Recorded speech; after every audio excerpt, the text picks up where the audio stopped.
Whew,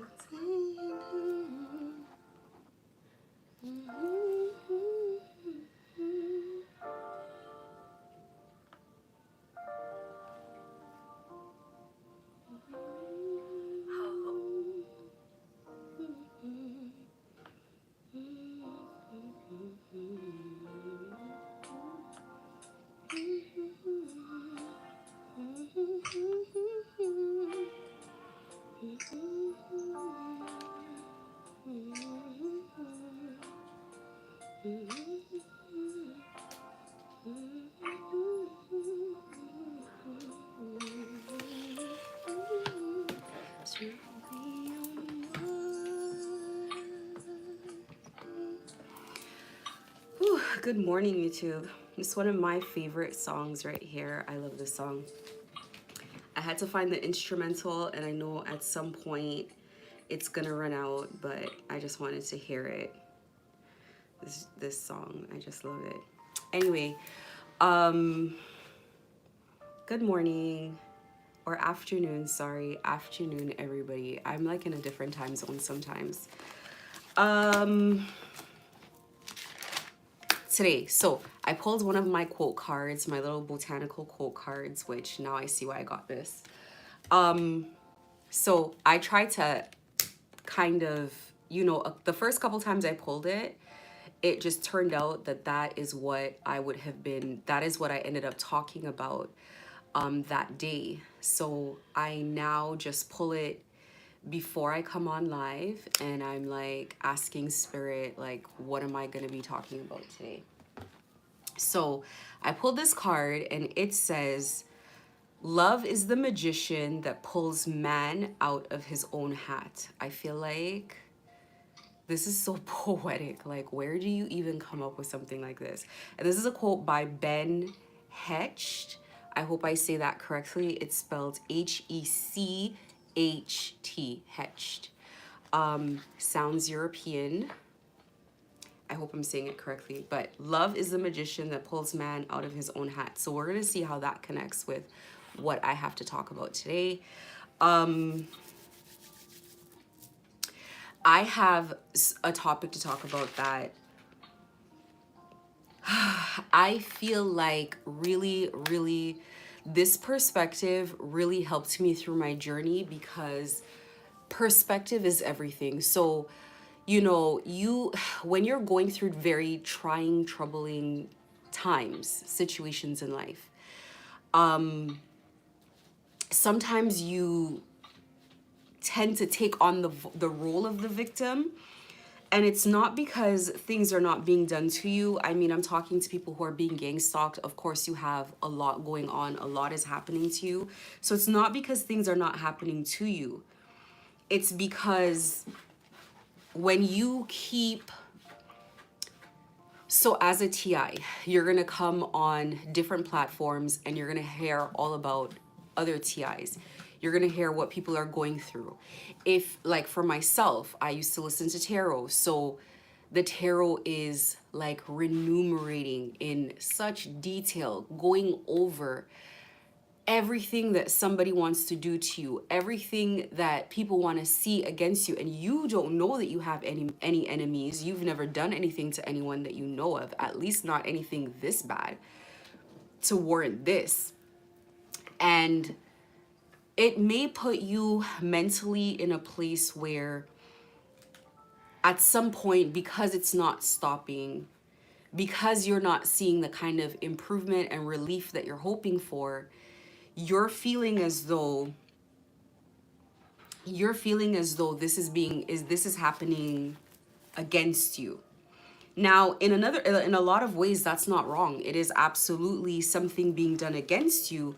It's just that you need to take another perspective. You need to look at it in a different way.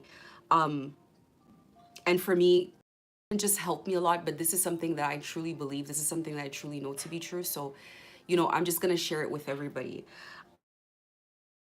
I really, from the limited interaction that I've had with people that have looked to me like true TIs, and let me kind of explain that. There are people online who are not true TIs. I think we all can agree.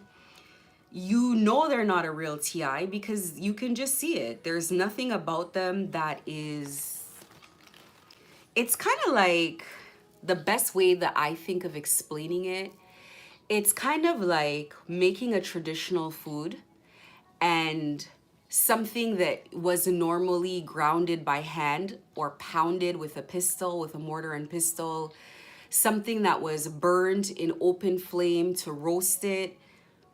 It tastes different than when you make it in a professional kitchen and you got to put it in a blender and somebody puts it on a stove and then they flame it with one of those flamers or whatever, as opposed to like roasting over an open fire, or when you cook something in a stove oven outside on open flame versus like a commercial oven. There is a difference. It's like commercially made versus somebody really taking like an hour to pound something out by hand. It's almost like it's just missing the ingredient of true struggle, true distress, true pain, true anxiety, true suffering, true hopelessness. You cannot fake this quality. You cannot fake being a TI, no matter how much you listen to TIs and get in character. When you have truly been persecuted like this, you know it. As soon as you don't have to speak, as soon as someone sees your face on camera, they know that you're actually a real TI and that real things have happened to you. So we all know people who listen to TIs and they come online and they just regurgitate the things that they've heard because they really want a position of influence over TIs, over what TIs think, what they believe. And it's just another insidious way of having control over people that are obviously already suffering. So they come and you hear the nonsense. But when I look at people who, to me, in my opinion, are true TIs, truly have suffered, brave enough that they can come on camera and speak, when I look at these people, I just feel like these people got lost somewhere on a journey. They got lost. I see some things in them that I recognize in myself, and I realize that it is because I had so much assistance along the way. It looks from the outside to people, maybe in my city, in my community, like I had no assistance, like I was all alone. But because of the amount of assistance that I have had on the way of my gang stalking journey is what got me here. A lot of assistance. And in the same way that I had a lot of assistance, a lot of my assistants suffered for their service to get me here. So people who were gifted, psychically gifted, and in fact, the more they could read, the more gifted they were, is the more they were attacked. And I feel like one of the biggest things that happened with them was, it's almost like they were first generation, so they came first. And so when you're coming first, it's hard.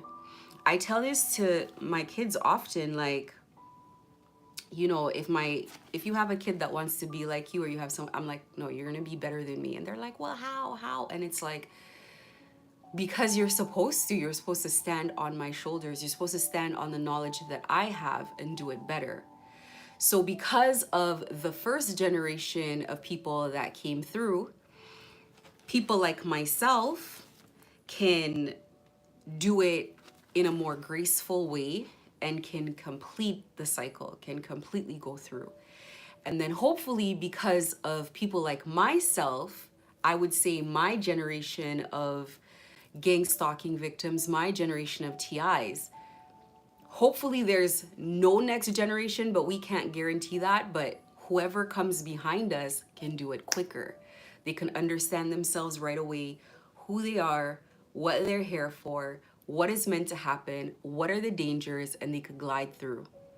So what to us felt like a monumental, life-shaking, life-altering, life-destroying experience can now be understood, partially at least, for what it is, if not wholly for what it is. So I just want to say that gang stalking is an ascension. It is a call to a very sacred order if you are willing to accept it. And you have to accept it.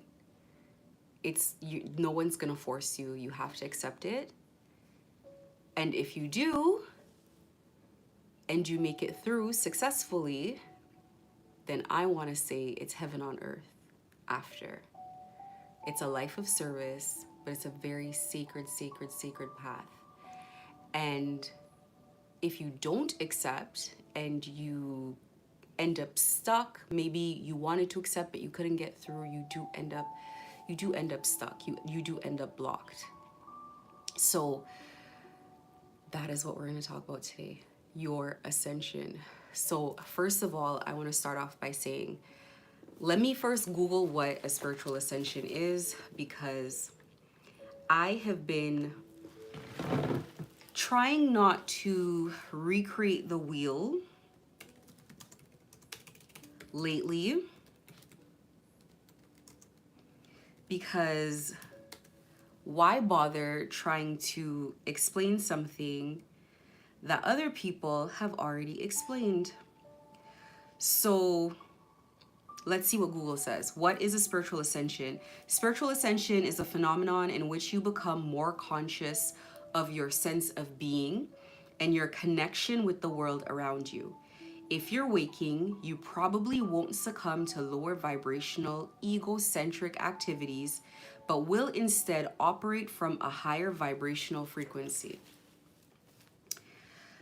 That kind of language may or may not resonate. Let's look at something that says the 5 stages of spiritual awakening. You have the stage 1, unconscious and unconsciousness. Initially, life tends to unfold from a place of unconscious operation dominated by egoic identity. You're basically identifying with the way the world wants you to think and operate. Like, I can only speak for myself. So the ascension is not just the gang stalking part. To me, ascension takes years. When the ascension first starts, you disassociate from people. Like, you can't really connect with people the way that you want to. You can technically be like other people. You can technically like what people like, but you don't get the feeling from it that other people get. So it doesn't fill you. You're in places and it's like you're just like, you're not connecting. So people are like, girls are like, let's go to a pool party, let's go to the club, let's do this, let's do that. And it's like, it's not connecting for you. Like, I used to just go to the club and stand there spaced out. And I used to look around me and just be like, I don't get it.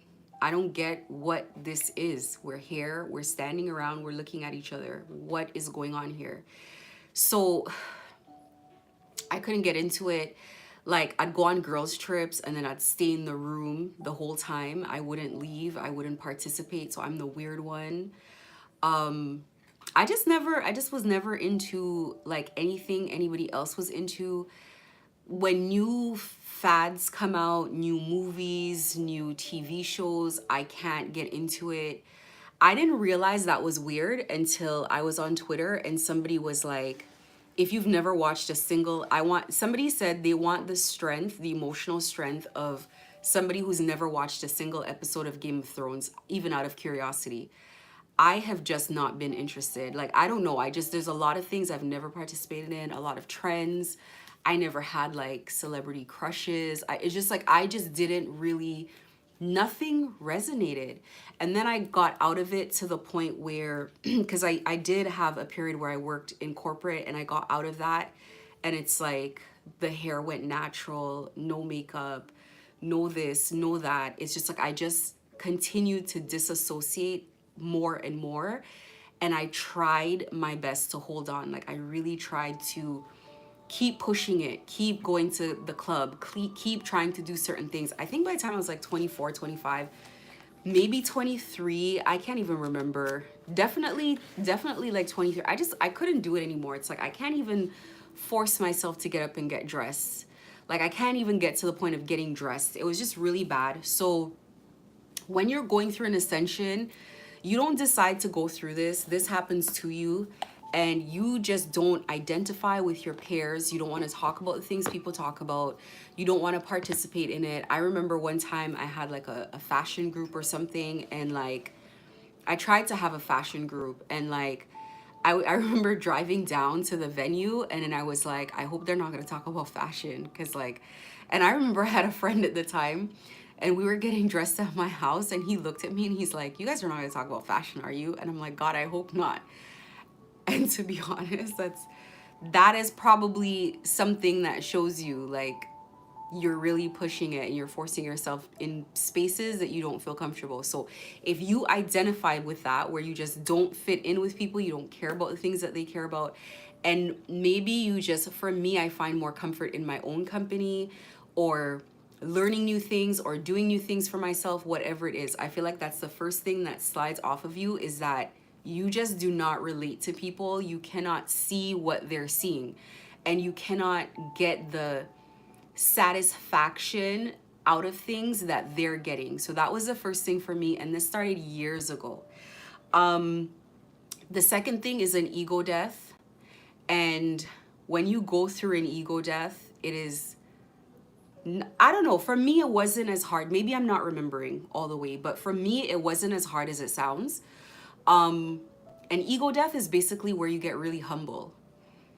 I want to say when I probably had an ego death, or maybe a part of it, or maybe the beginning, I don't know, is I met someone who was just like myself. And what I mean by that is I recognized myself in this person. I can't even remember if this was a person, male, female, might have been male. So at first it was like, this is nice. And then getting to know them, it was like, whoa, why do you behave like this? And it was like a number of things. So I can't remember all of the things now off the top of my head, but it was just, it turned me off. And I was like, oh my God, this is what it's like to interact with me. I was in my early 20s at the time. And I was like, this is not how I want to be perceived. This is not how I want to interact with the world. And this is not how I want to be remembered.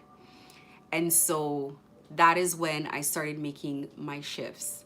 That is when I started admitting to myself, like, you are not perfect. Now, I'm a Virgo. We always think we're perfect. Virgos like being Virgos. Like you can see that when other people are, when I see and hear other people say they're Virgo and whatnot, it's like, I can see that this person likes being themselves, because we put so much effort into everything. We really try our best to do things very well. And it's well-meaning. It's very well-meaning, although a lot of the times it doesn't come out that way. So sometimes there's a bit of not being able to perceive yourself. And because Virgos like to be alone, we don't have enough human interaction. It's like, the way I see myself is like, I come outside for a little bit of interaction and I go back inside. I get easily exhausted and I go back inside. And I mean that metaphorically, spiritually, in all ways. Like, even if it's just stepping out foot and doing like one occasion here and there and then going back in my shell, like, so you don't get enough interaction with people the way other people can like interact with other. So maybe that might be some of the blind spots. I'm assuming. I can, again, I do not have enough experience with people to talk about this, like, you know, in that way, but I can only speak for myself. So I remember having this interaction and I remember thinking, and it's almost like I knew I was going to disconnect from this person, but before I did, I wanted to keep interacting with them and kind of turning them in different ways to see how it felt like. And even though that person wasn't an identical mirror of me, I think nobody's an identical mirror of anybody else, but it was enough for me to start really thinking about how other people are perceiving me, how other people are receiving me, how am I presenting myself. I think that was one of the first times where it was like, no, you need to check yourself, you need to improve, you need to take care of things. This thing that you're not addressing, it's coming out in that way. And then that started me on a healing journey of realizing like I need to take care of every time I had a betrayal, everybody that said something about me that wasn't nice, anything that I was insecure of, anything that I didn't want to be true, I had to start taking care of it, and I had to stop covering it with other behaviors, whether that was arrogance, whether that was what would I say? What do we cover with things, with friendships, with social things, like whatever it was. I had to stop doing that and I had to really address myself. So that part took a couple years. It wasn't at first, it was like a focus, and then it got to a point where I didn't fixate on it as much, but it was still happening in the background. So and I was pretty much grooming myself through other people. So when I interacted with other people and I saw something in them that I did not necessarily like or I didn't want to deal with, I tried to make sure that that wasn't coming out in my own self and in my own personality. So I am saying all that to say, when you're on a spiritual journey, it's not something that you need to force, you don't need to push, you don't need to be intentional about it, as far as like every day waking up and thinking like it is happening to you, it is going to happen, and the changes are naturally meant to occur. So this is a special spiritual journey, but I'm just going to talk about spiritual ascensions in general because I feel like you go through many of them. This is a very chaotic one. Stage 3 is the search. I feel like a lot of conspiracy theorists are on that path where you're like, something is not right with the world. What is this that I'm feeling? And then you go on that search for information, and then you kind of, then everybody talks about like the matrix and things like that when things are not quite normal with the world. Step 4, emergence of true self. There is a quote I keep quoting, and it says basically, we are on the path of becoming that who we truly are. That has been my screensaver on WhatsApp for years, like literally like maybe 10 years. I don't even know. But that is what's happening.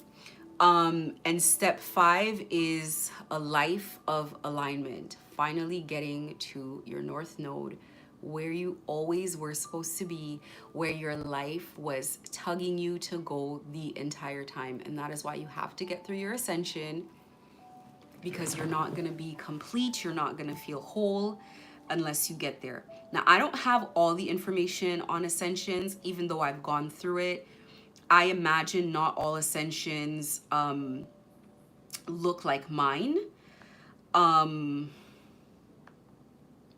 However, so essentially, I would say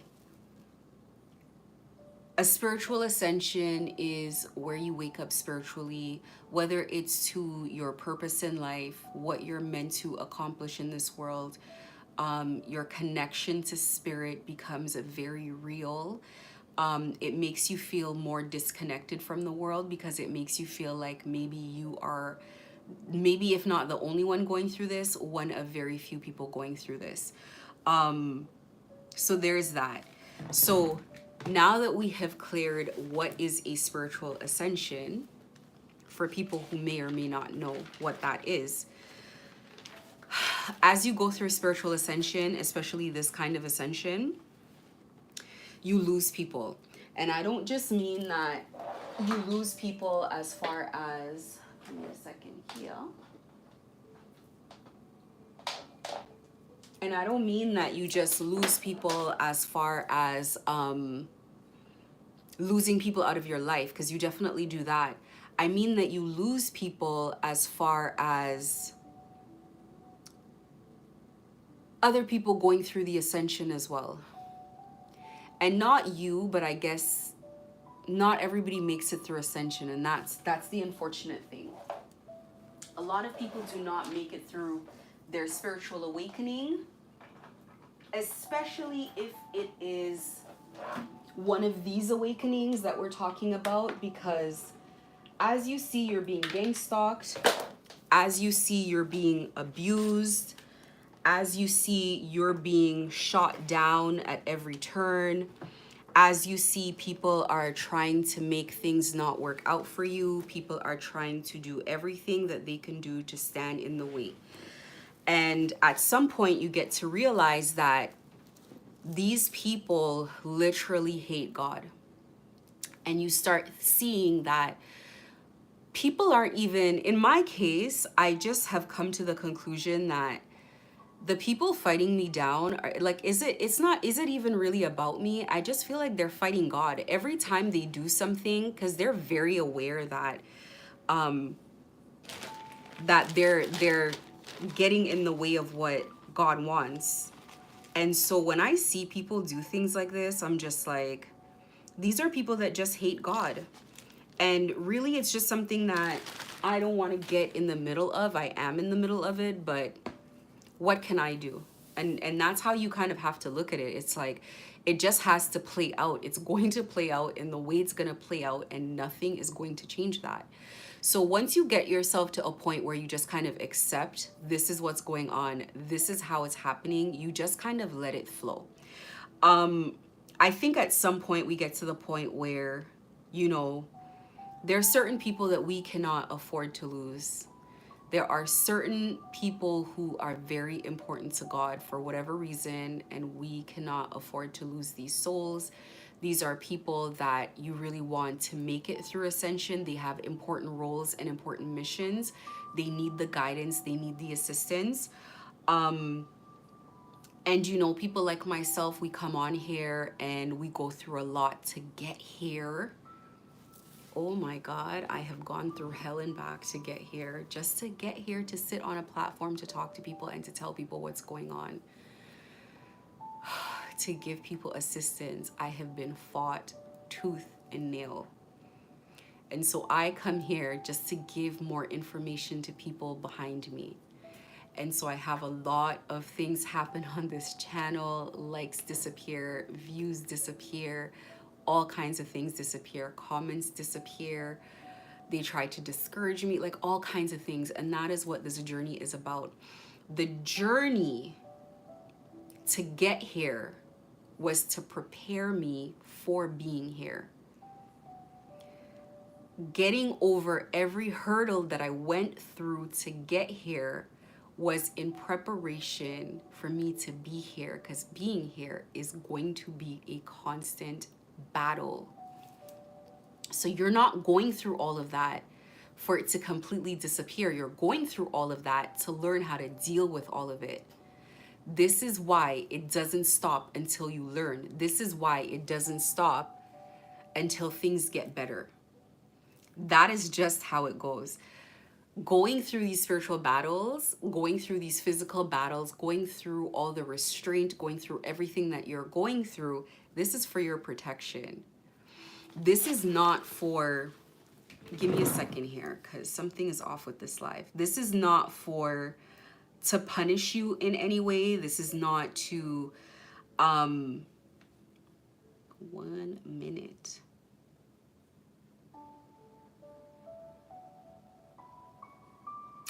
I got to go to studio to see if my live is being disabled in any way, to see what's going on.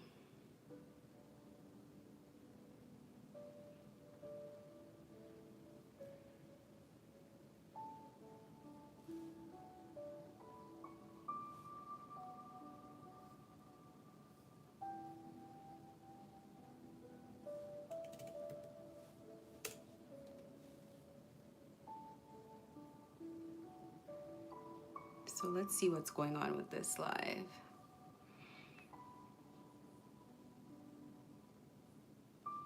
I just did this yesterday where I was able to get in here. Oh, here we go. Here we go.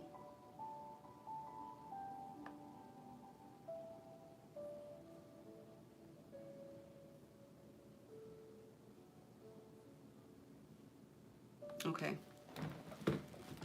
Thank you for working with me. So,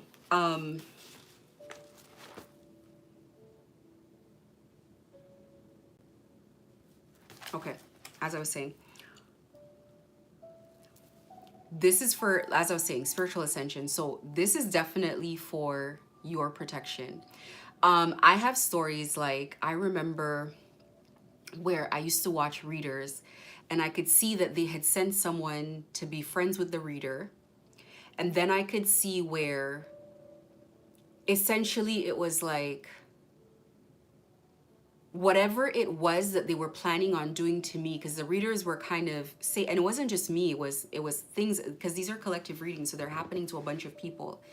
And whatever it was that they wanted to happen to me at the time, it's almost like they would send the reader to say something that would be very ridiculous. So the reader, while well-meaning, would say something, for example, like, oh, you don't always have to sage your environment. Just being in a vibration of love is enough. And I'm like, no, you have to sage your environment. And so then I'd see the reader would get knocked down, excuse me, with some sort of energy would hit the reader, and the reader would get knocked down. And I remember thinking to myself, like, I've seen readers literally get spiritually possessed. Like, this is not a game. This is not just like people are just coming on here and talking for the sake of talking. Like, this is scary stuff. So I would see the reader get knocked down with some sort of like spiritual energetic attack. It would be frightening, and it would be like, okay, well, we're definitely doing sage. And that's the thing about readers, especially psychic readers. They always feel like, and I understand it, if your gift is of sight, you're going to feel like you're going to know everything, but you don't necessarily know everything. So sometimes you got to, but I also understand too why people don't want to take too much advice, because you're going to get erroneous advice. You're going to get people that tell you things that are completely false. So I kind of get it. But the one thing that I always notice is the spiritual warfare readers that get through, they have opened up to every part of their ascension. They're not just only open to the parts that they are okay with. They're not just only open to it until you get to the Jesus part, and then they can't let go of formal religion, of Christianity. A spiritual ascension is full. It's full-bodied. You got to accept and embrace the entire thing. And so the moment at which you stop, that's where your weak point is going to be.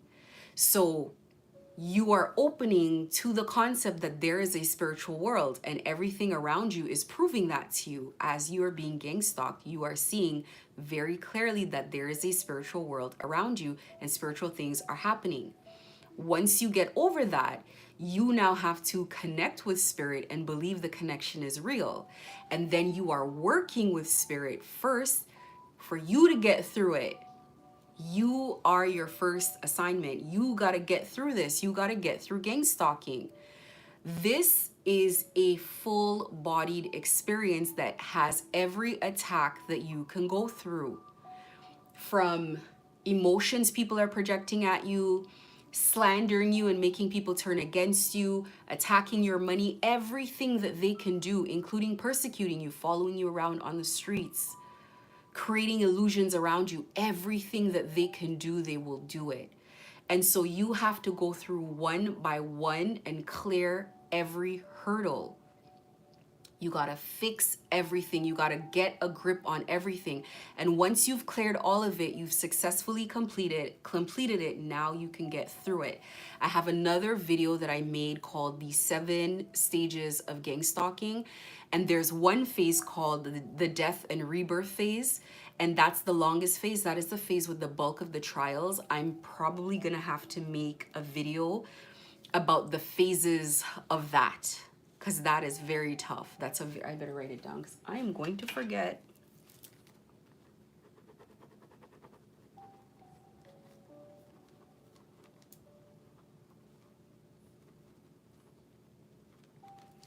That is a very troubling phase, let me tell you, but it is needed. And again, it is for your protection.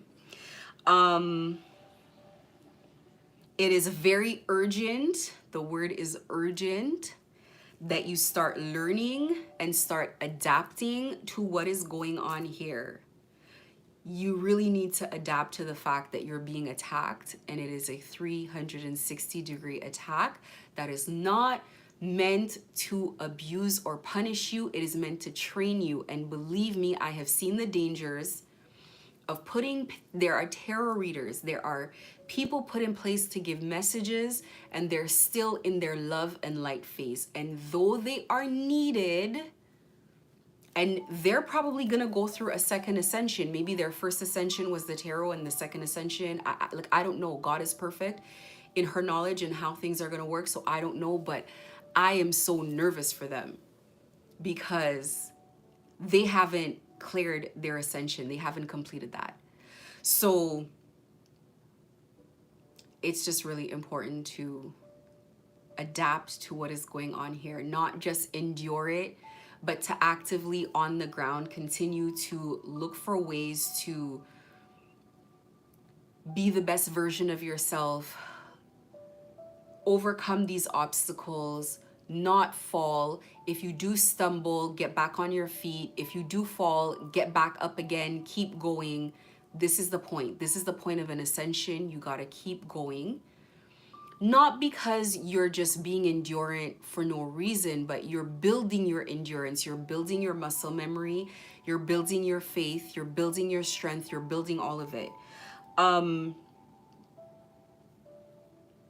Every lesson is essential, and all of it is all lessons. And every single one of these lessons is extremely, it's extremely essential.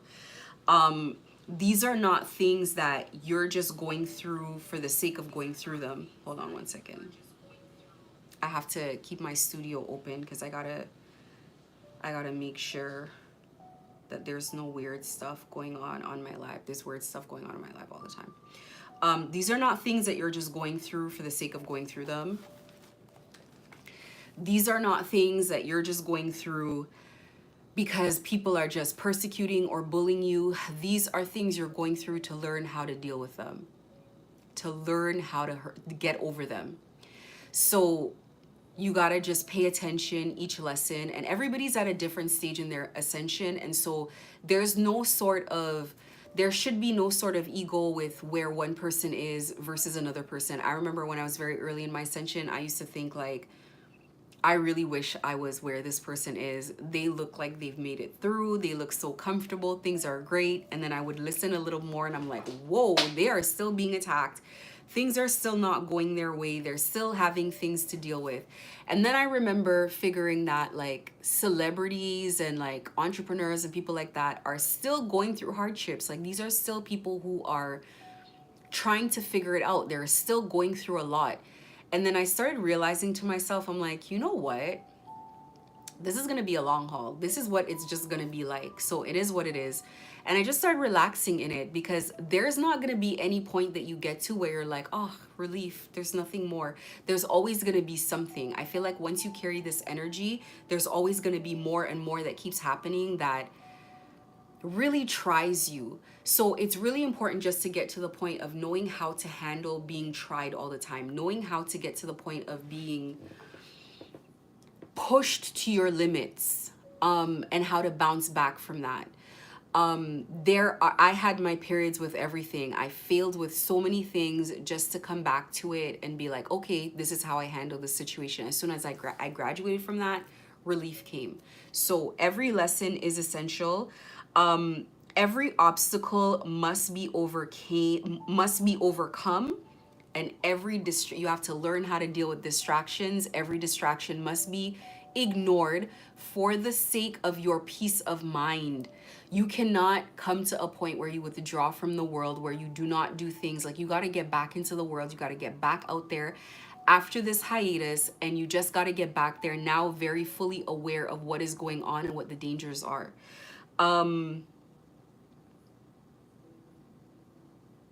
Every invitation to be fighting people back and forth, you got to ignore that crap. You can't be fighting people every time. Every time somebody makes an attempt to engage you in nonsense, you cannot be inviting yourself into BS with people. People are gonna come at you and they're gonna have things to say. It happens to me now, like, all the time. And it's like a daily thing, and you just get to the point where you like already know how this day's gonna go. You start doing something, you already know how this evening's gonna go. You start getting up to something, you just already know how things are gonna go, and you just kind of are like, okay, well, it is what it is, you know. You go from a point of powering through, and then you get to a point where you're like, oh, okay, well, I understand that this is the first thing that's going to happen, and this is how I'm going to respond, and then that's going to happen, and that's how I'm going to respond, and then it's going to continue going, and then, you know, they're not going to get tired. They're going to go to a new desperate drastic measure, and you just kind of walk through it because you just kind of see it for what it was. Nothing is going to touch you. Nothing is going to diminish what you're doing. This is just a distraction around you. This is just something meant to cause you panic. But whatever is supposed to happen is going to happen eventually anyway. And eventually the dam breaks. Nothing is forever. You don't go through this forever. This kind of persecution is not going to last forever. There does come a point where everybody expires their time in your life and it comes to a close. You know, the people doing things like this, they come to a point where it's like whatever happens in their world to stop and block them happens, and then you just go from there. Your resolve and your will must be unshakable, and I mean that with everything in me. You really have to have the kind of determination where you know that nothing will stop you. So that's some of the stuff that I'm going to talk about, but you got to get to the point where absolutely nothing gets in your way. Nothing is going to stop you. That is the point that you got to get to with this stuff.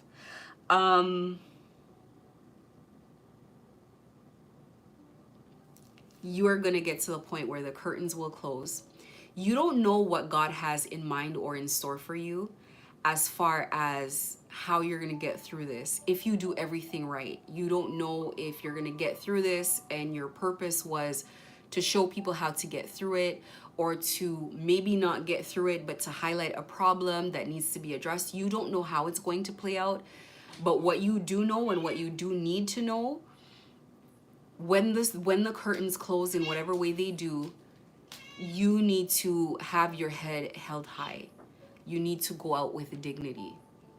It's not about going through an ascension. It's about how you get through the ascension. It's not about, how would I put it?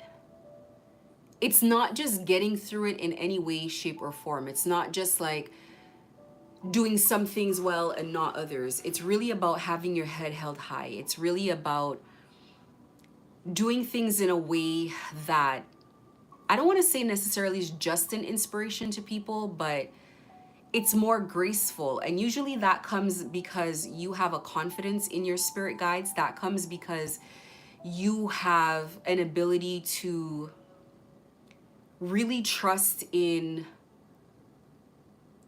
the point of the ascension is to connect with the spirit side.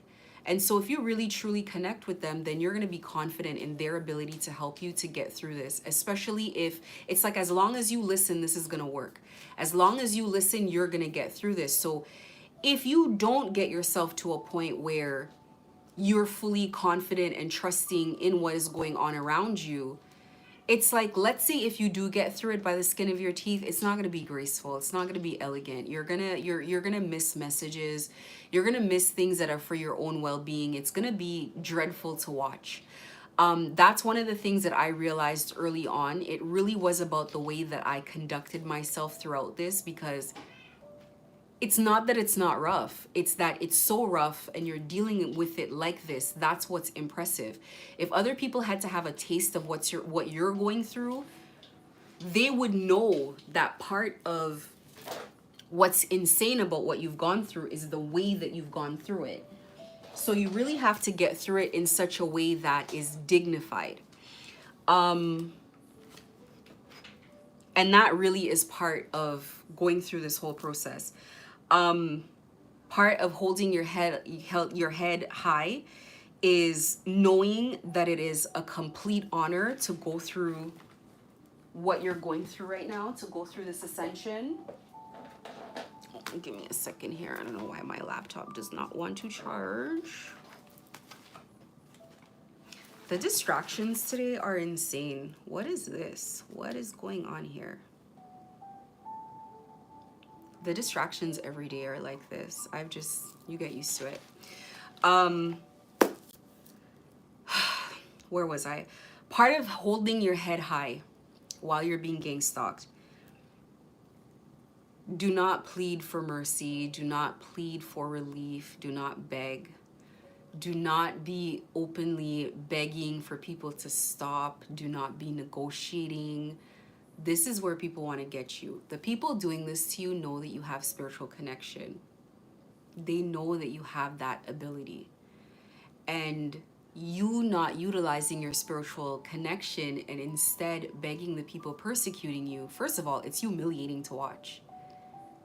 It's humiliating to watch. It's kind of like having this very fancy technology that you don't know how to activate and you don't know how to use. It's apparent to everyone and they're laughing at it. You never give people the satisfaction of watching you beg, even though it doesn't work out the way that it's supposed to. It is what it is.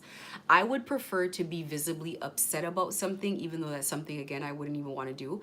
But I would prefer to be visibly upset about it, to have my head held high, to show strength, than to be begging and pleading like, why is this happening to me? Why are people doing this? I did nothing. They know all of that. It doesn't matter. This is an ascension. Go through it with some dignity. Have no regrets. Don't worry about going back to any past lives, anything that you had before, any past people, places, or things. It is done. The point of an ascension is to elevate. You don't want anything from the past. You've grown past that. You don't want any of it back. You're going to get better. You have the tools now to get better. You had the tools to get what you had. Now you have the tools to build back better, to get everything back, but do it better. And to me, it doesn't matter about your age. It doesn't matter about any of that. What people think that they lost, a home, friendships, businesses, whatever, these things can be rebuilt. These things can be rebuilt very quickly. If you're going back to the same business, you already know where the suppliers are. You already know, how to get things printed and how to do the marketing. You already know all of this. You know how to do this. You're building it back. You're going to build it back bigger, better, more polished, etc., etc. You're going to get a better house. You're going to realize now things you like, things you don't like, etc., etc. That is the point of what's going on here. You can't worry about the physical stuff. You're tapping into now spiritual knowledge. So you do not have to worry about all of this. Going and trying to get things back that you lost and doing all of this stuff, you're wasting your time. You're pulling yourself back. You're regressing yourself. You do not want to be in any place that caused you to be gang stalked. So let's get into the meat and potatoes of what I really wanted to say. First of all, it is very important to address adversity with bull-like strength and aggression. What I mean by that, a dog has both a bark and a bite. There are some people who just have bark and some people who maybe won't bark, but they'll bite. You can utilize both. When I say a bark, I mean you already look like somebody's people probably shouldn't be playing with. You already look like that. And when I say a bite is you will not hesitate to be that because you already warned people. And some people don't warn you, to be honest with you. Some people do not warn you about playing with them. They're just all bite. They don't say anything. It's whatever your personality is. If you're going through this kind of spiritual ascension, you have elements of something. You have your own style. You have your own style of fighting spiritually. And you might feel like right now that you're not sure, but there are parts of yourself that knows this. There's parts of yourself that doesn't remember yet, but you will. This is not going to feel as foreign to you when you get into it. It's not going to feel as foreign to you than you think. Right now, you're looking at yourself in your human form what part of life you're at, how much money you have, what connections you have. And so you're looking at yourself like a person. Like, I don't have too much money. I don't have, I'm not in this upper crust society. I'm not this, I'm not that. So as you look at yourself in your human form, it is blocking what you actually are spiritually. You don't know what you are spiritually yet. This will prove it to you. You will see as you continue to overcome things, as you continue to see how far you've come, it will prove to you spiritually who you are. Nobody attacks people like this for no reason. Believe it or not, you already see that there's a lot of spiritual stuff going on around you. So you got to make 1 + 1 = 2. If they're attacking you so hard spiritually, it means that you are someone extremely important spiritually. Because physically, you are not seeing your self-importance. Like physically, as a human being, you're not seeing where are your billions, where's your private jet, where is it, what, these are a lot of people. Why would someone pay a lot of people to attack a random person? Why would that be worth it? Where would the ROI be? Where's the return on the investment? Revenge for what? You got to think about that. Revenge for what? People who have a lot of money, who've made a lot of money, invest money. They don't just spend money to spend money. It has to make sense. So you have to get through your ascension. You cannot just think that you are the person that you physically are. There's more to you. This is the journey that you're on. You're on this journey to become what you always were, to find out who is this person that they're attacking. Everybody might see it, or these spiritual people might see it, but you don't. That is the point. When you get aggression, when you get bullying, where you get pushback, it is important to deal with that with force. And I'm not saying without grace, I'm not saying without some degree of elegance, but it is important to show strength and not just crying about things, not complaining about things. That's why this is not a channel about complaining. I've talked about all the things that have happened. I've told my story, and now it's like, let's get on with it. There are other things happening here, and this is one of the sides of the stories that people don't tell. Everybody just keeps saying chosen one this and chosen one that.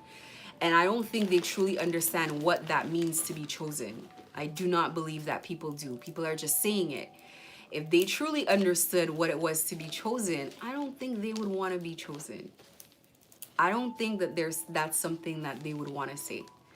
And I am one person who believes that, like, you call things into your existence. And I feel like by people calling themselves chosen one all the time, I feel like they're inviting persecution into their life. But it is what it is, because people like to say that. I feel like it's like an ego trip for people. You have to remember that people want to make TIs afraid. They want to make you too scared to speak up, too scared to go outside, too scared to do anything. And I always say, and I'm going to say it every single live, that the gang stalking only works with the paranoia and the fear, and that they project onto you through spell work. Once you learn how to clean that energy off of you and you completely rinse it out of your environment, the gang stalking looks pathetic. It literally is just people circling around you, doing foolishness, wasting their time, and you look at it and you just kind of roll your eyes and go on with your day. It's not stopping anything. There's nothing they can do. In fact, the part of them following you is actually the most insignificant part. The only significance of that is to validate the anxiety that you're feeling, to heighten it, to put you in a state of confusion. There's no other reason for you to be anxious. There's no other reason for you to be paranoid. There's no other reason for them to follow you. That is the silliest part of this entire thing. The more serious part is the spiritual part, which most people do not know about. Once they can destabilize you emotionally by following you everywhere, by persecuting you, by taking pictures, by doing weird stuff, and you're addressing it, and You gotta let it happen. If you're outside in their street theater, you gotta let it happen. If people are taking pictures, you gotta let it happen. If you know that you saw these 5 people and they're following you, you gotta let it all happen. All of it must happen. It is what it is. That is the part that you must ignore, and you must move on with your life, and you must just let it be what it is. These people doing it are not your concern about what's gonna happen to them, what's not gonna happen to whatever. It doesn't matter. You just have to continue doing the spiritual work, clearing the hurdles in your path, and being very strong and making sure people do not cross your boundaries. When people are outside and they're following you, as long as they do not violate a personal boundary, as long as they don't stand in front of you and step in front of you as you step side to side, then who cares? Keep going on with your day. Keep doing what you have to do for yourself. Keep going to work. Keep taking care of yourself. Do whatever it is that you have to do. The most they can do is things to distract you. So you have to go through every single phase of this to understand what the distractions are that are meaningless, by the way. They are meaningless. They are trying to stop you from something bigger, and far more important than being followed around. It is important. It's coming from me, who used to be crowded out in malls. Like when this first started happening and I was trying to dodge these people, they were like, it looked like a movie. It looked like being in Terminator, or one of these movies where everywhere you turn, there were 3 or 4 or 5 men following you everywhere. That's what it looked like. It was terrifying. So I know what I am talking about when I tell you you have to go through the phases of it, but you got to go through the phases of it. And sometimes God won't make it clear until you, and when I say God will make it clear, I mean God won't make it clear out of your existence, out of your reality, until you learn how to master it. You are not just gonna get out of gang stalking. You gotta master each lesson the correct way. So a lot of times you're getting yourself out of it by mastering it, and then they have to stop doing it because it doesn't work. It just doesn't make a difference. Let me tell you how far with gang stalking I've come. And this is not something that I've necessarily done on purpose. It kind of has just naturally occurred. I've gotten to the point where I know people are waiting around for me, and I know they're gang stalking me, but their dog is really cute, and I try to stop myself every time. I'm like, don't, this is a gang stalker. And then I'm like, sometimes I'm like, oh my God, I love the dog. I want to pet the dog. And so I'm petting a gang stalker's dog, or playing with one of their kids, or nodding good morning or good night, because the spell work is not there. So I just see people. Now, there are times you see people and then, they get activated on you, and the little entities on them start acting up, and now they're starting to be rude and stuff. But the way that I kind of perceive it is like, I get in shock. I'm just like, what are you doing? And then sometimes some people do catch themselves. They're like, wait, what am I doing? And it's just weird. It's like, are you okay? Like, why would you say that? And I really mean that. Like, why would you say that? That came out of left field. And then they don't know what to say. They get stuck. It's kind of like when you watch these conspiracy theory videos, and it's almost like people are rebooting. Like, they're just like, they get stuck. They get blocked. Almost like they're having a moment of clarity. Like, why did I say that? So that's how far I've come with the gang stalking journey. It's like, what is there to fear? You're really just fearing somebody just standing there smiling at you? They literally told someone, go over there and look at them and then laugh at them, and then look away. That's how you know it's a gang stalker, because they told them, go over there, look at this person and laugh. Now you mean to tell me you're really getting scared of that? Come on. I was embarrassed of myself when I saw it. I was like, I cannot believe I allowed this to change my life. They make it like that because you're seeing 25 of them a day, but that's all it is. That's all it is. Now, imagine if you were in a situation where it was like you need Secret Service and people with weapons because they're going to fire at your vehicle every time you go do a rally or a speech. Someone tries to assassinate you. Imagine that. Now, that That is terrifying. What you're going through, it's like a version of that, but it's not that. They have to hide their hands. They have to pretend it's not happening. So they need no evidence at all that this is real. So you have to just let it be and walk through it and determine every day that you're walking out there, I'm either going to not pay attention to it, but if I do, this is a person, an immoral person, a morally bankrupt person. You know, we can call them all kinds of names, but it literally is just a person. So let's take away the strength of the physical gang stalking, because that doesn't matter. You got to get to the point where whether they follow you or not doesn't matter. And if you turn around and you do the same things to these exact same people following you, meaning that you start being super weird, you start like not being antagonistic, but just weird, watching them a little bit too long, laughing, hovering around them, following them to that side and then to that side, and doing weird stuff, they start panicking and they run. Because that's how this weird behavior works. It's psychological.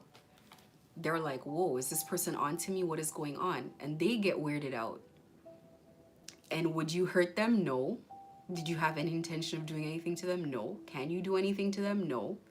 But do you see how this works on everybody? That's the illusion. Done. This is not this big bad monster, the gang stalking. It is on the very bottom of what you need to be nervous of. The spiritual stuff, that is what you need to really take seriously. But this stuff down here, this is distraction, it's fear tactics, it's all of that stuff. It's just meant to put you in a box and make you not know who you are and make you not know your true power and your true strength. So deal with things like that, like really, really, really look at things and ask yourself, what is the immediate danger here? What is going to happen here to me? I need to make like a whole live just on being physically followed and just taking all the power away from it, taking all of its power away from it. It doesn't deserve your attention. This is fighting harder than ads. This is fighting harder than companies trying to get your attention, getting you into their store. It's fighting for your attention. It was paid to get your attention. Take it back and be in control of yourself. That is the best I can say about it. Test yourself spiritually, because this is a spiritual ascension. If you have gifts, use them. If you realize that there is something that you're good at, work with it, do it more often, talk to spirit, do things, just explore. It is very interesting. Spirituality is a very interesting world. It's nothing like what we think it is. It is a beautiful existence, and it is such a blessing to know that life is not just what's going on here on a surface level, because what's going on a surface level, it gets boring very quickly. Look at it. They've mandated your entire life. You're born, you get married, you go to school. It's like they phased it out in this boring stuff, and they want everybody to be uniform. They want everybody to want to look the same way, to want to act the same way, to have the... When you take all of that BS away and you bring in the spiritual side, you realize that we're all different. You realize that we're not even just one thing spiritually, that everything they told us is different. Everything you learned in Christianity is different. And then you just get to a point you're like, this is a magical way of existing, and you got to be bold enough to step into that. For me, one of the toughest things, and I think it's for most people, is letting go of your traditional religion. For me, it was Christianity, and for some people it's going to be other things. Letting go of beliefs that you grew up with, letting go of the concept of Jesus, letting go of the concept of good versus evil in a traditional sense. This was hard to understand. Seeing God as I see God, it was like, this is not what we are told at all. It is fascinating. Knowing that there is not just one God, that there are are many different gods and goddesses, knowing that you yourself, though you have a physical vessel, knowing the spiritual side of yourself, understanding yourself spiritually, that you're not just this person is, oh my God, it is so beautiful to know that I am not black in the sense that people say you're a black person. I mean, people come together with, they identify themselves under these umbrellas. So I'm Israeli, I'm Palestine, I'm black, you're white, all of these things. It could be nice when it brings people together, but when it starts causing conflict, we're not any of that. You can come back into another lifetime as the exact same thing that you despise, or you could have been the exact same thing that you despise now. We're human beings. That's all it boils down to. We're human beings. And I think we're stepping into a time where we're accepting and embracing our humanity more. And there needs to be more of us that have that message. Like, we're literally just people. That's it. They're creating these conflicts to divide us because there's way more of us than there are of them. That's all it boils down to. If you have a classroom in any particular place and you start dividing the class by race, that's when you're going to say there's a minority of this and a majority of this, etc., and start pitting people against each other. As one teacher, you can divide them. You can befriend the majority, isolate the minority, and do all kinds of psychological things to people just by dividing them. But if you're bolted into a class and all 30 students are united against you, you have a problem. That's literally the way that you need to look at it. It is not a matter of one person is this and one person is that. It's like going into a garden and different flowers are fighting themselves. Like the flower that's all black wants to look like the all white one, and the all white one wants to be like the yellow one. And it's like, it is beautiful. That's what makes the garden beautiful, is the diversity. It's okay to embrace that without alienating other people. Spiritually, we are all different. We all operate different. We have different connections. Like, put it this way, when I opened up spiritually, it's like, and I've always been like that, even before I had my spiritual ascension, but when you open up spiritually, it's like I got into Indian gods and goddesses, Hindu gods and goddesses. I got into a lot. I was still into Christianity, components of it that I loved. I resonated with a lot of Asian culture. There was so much, and it was almost like it would happen to me at waves, that I would embrace different things that I knew nothing about, but it deeply resonated with me. And that is how you're supposed to explore the world, is you're supposed to want to know more about different people and different cultures and explore different parts of things and adopt things that work for you and leave things even that you consider your own that do not work for you, that are not making things easier for you, that serve no purpose, and flow through the world like that. So as you get here, this is a beautiful world. As you go through your ascension, embrace all of it. Do not leave anything back. Accept new things. Let me stay on the topics that I'm on so that I don't get deviated. Maybe I'll make a live about certain things as I move forward, but it's a good question. Maybe I'll address at some point. Keep exploring your spirituality to the fullest extent. Keep flowing through it. And embrace things that come up to you naturally. Things are going to be thrown at you that are not for you, that are distractions, that are attacks. But you're going to know, your spiritual team is going to let you know. They're going to be like, this one's not for you. This is not something that you're supposed to be doing. You're not supposed to be getting involved in this. And you just keep flowing through it. And you're going to find your way. And I promise you, you're going to be stronger and stronger. You're going to be doing things and getting things done and living in a way that I think everybody should live, which is both physical and spiritual, marrying the two, the balance between the two. Not just all physical and being a victim of circumstances around you, but having power in the spiritual and knowing that that is where things happen first. And from the power that you gain spiritually, you bring it to the physical, and then you control your reality completely. And that means when forces come against you to oppose you, you have the ability, you have the strength to combat that elegantly, because you expect it, because you've been through it, and because you are now a formidable opponent. You are somebody's people think twice before they engage you. So this is your opportunity now, this ascension, to show them why you will not be persecuted further.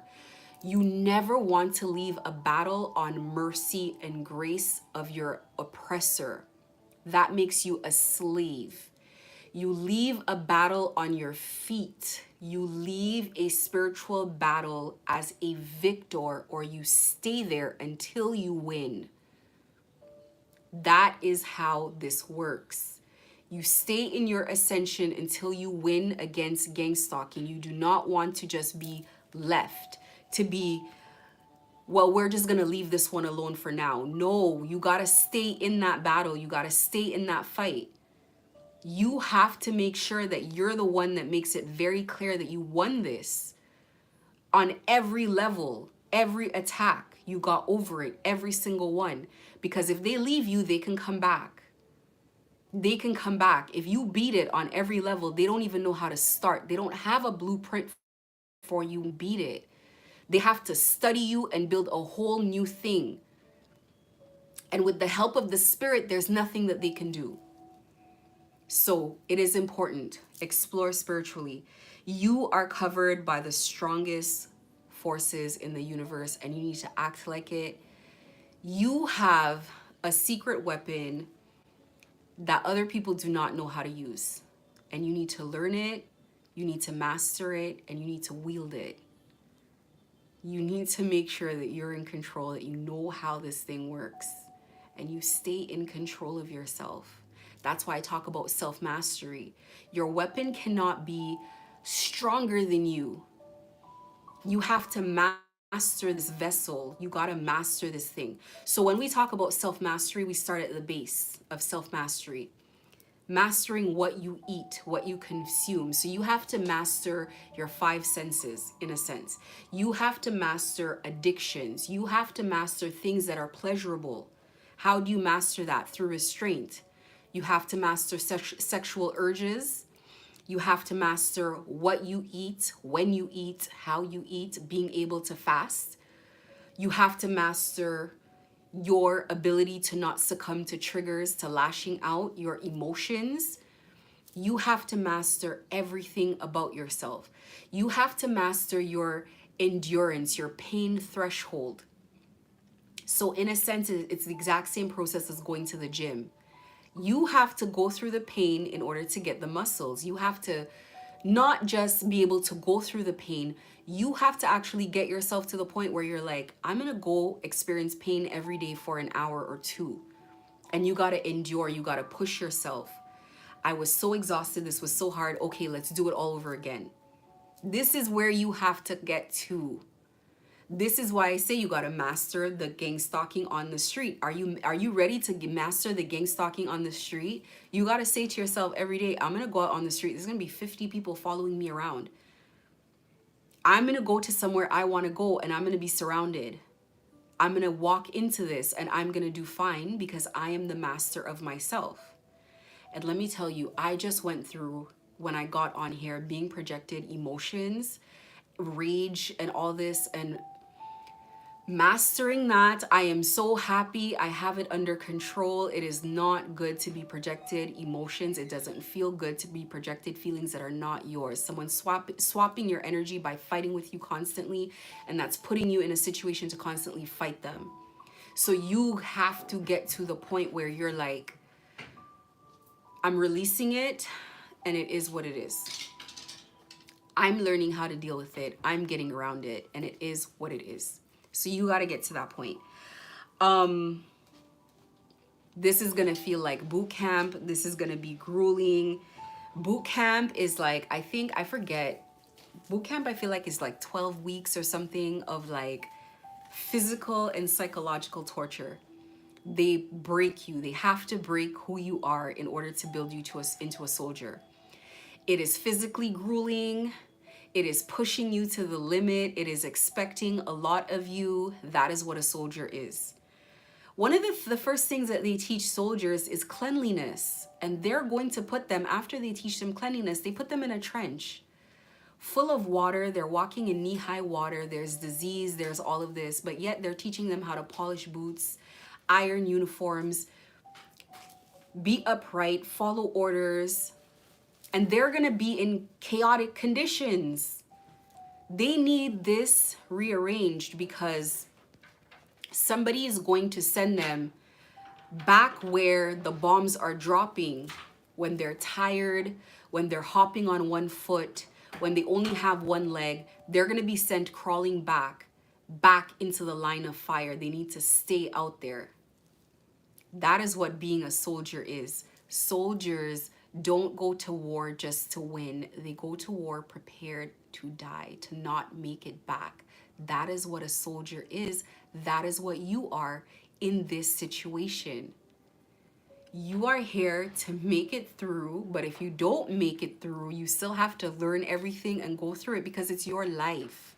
You only get, right now, they say you only get one life. You keep coming back here. As soon as you pass away, they pop you back into another womb. So you're going to get another chance to do it. You got to stop fearing death. It's not this scary thing that people think it is. As soon as you close your eyes, they're popping you right back. You're going to be in another womb immediately. You're not escaping things. That's why you do not escape karma. You do not escape. You just have to do this correctly. You build your internal strength here. And every time they knock you back, you keep coming back and you keep coming back and you keep coming back. Oh, they got away with this? Well, you're going to learn that. What happened today? Why am I upset about what happened today? Oh, this is what they did? Okay, I'm going to do better. And sometimes it has to happen 5, 6, 7 times until you get it. But now you know that this is how it's going to work. We are no longer sitting in gang stalking for years. Okay, we're going to cut that crap right out. We're going through gang stalking to get through all the lessons, and we're going to get out of there and we're going to go do better. That's it. We're going to get our life back. And I talk about in all these messages, I talk about the heavy lifting of putting one leg in front of the other. The first phase is getting your self-care back, taking care of your physical self. Then you're going to go through the phase of like, I don't fear these people. Then you're going to go through the phase of, you know what, I got to rebuild my life. In the middle of this? Yeah, in the middle of this. When else? You're going to wait? They're never going to give it up. You're going to start rebuilding it now. I like ice cream. I'm going to buy myself an ice cream. I like walks. I'm going to get back to that. I like doing this. I like doing that. And they're going to fight you tooth and nail. They're going to slap your hand every way, but you're going to keep going and keep doing it and keep getting better. And one day you're going to look like me. I'm going to tell you right now, if they know that I'm leaving this house, they're going to follow me. They're going to pop up. They're going to do stuff. But they've come to a point where they don't bother me the same way. People don't want to approach me. People don't want to bother me because spiritually I've gotten to the point, and I've not been scared of saying this. I've gotten to the point where I defend myself. I will never raise my hands on people unnecessarily, but I will never let anything go either. I don't let anything go. I don't negotiate. There are going to be consequences for doing things like that. This is where you have to get to. Somebody comes and abuses you in your space. Somebody comes and they take advantage of you, whether it's physically, spiritually, psychologically. You have to know that you have to deal with that. You don't lay down and take abuse. There's going to be a repercussion. A landlord is taking advantage. There's a landlord-tenant board that you can go deal with this stuff. You don't just sit there and because you're being gang stalked, now you get into the mentality like, I'm going to let everybody get away with things. No, you don't. You document. You take names, you investigate things, you learn new skills. How am I going to do this? And you make sure you're going to bring yourself in your journey to defend yourself. But you cannot lay back and let people think, oh, that's the person that we're going to kick around like a ball. Absolutely not.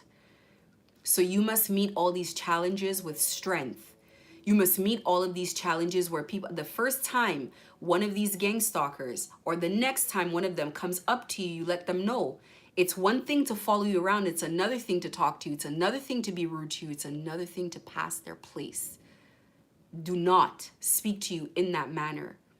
You make sure that people know that. You make an example, and you continue making an example of people until people understand that anybody who passes their place for 1 second will be made an example of. In whatever capacity, it is important that people understand that. And I really mean that, and I say that all the time. You're not here to be abused.